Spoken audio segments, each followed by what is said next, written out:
Вечер за православните христијани е Бадникова вечер, која го символизира единството, сплотеноста, вербата во Бога и надежта за среќа на секое семејство. Спремни сме за вечер, не е проблем.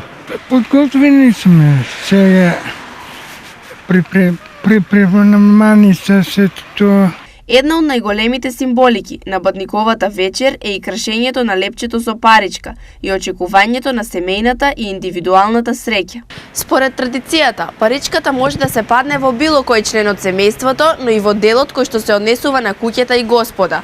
Каде тоа и да се случи, среќата повторно е за сите, бидејќи среќата во основа ја носи самиот чин. Ден потоа, односно утре, е денот на Христовото раѓање, момент кој го промени светот и пред и потоа. Овој празник е еден од двата најголеми во христијанскиот свет и за верниците тоа е со неизмерлива големина и значење.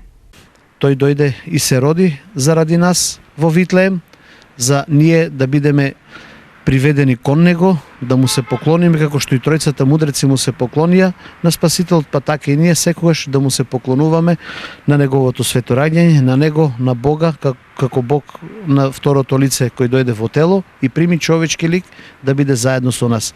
Христос се роди, нека ни е за многу години и нека ни е благословено новото лето Господово со надеж дека овие пеколни болести ќе не одминат и Господ веќе ќе се смилува над нас да ја отстрани од нас оваа пандемија.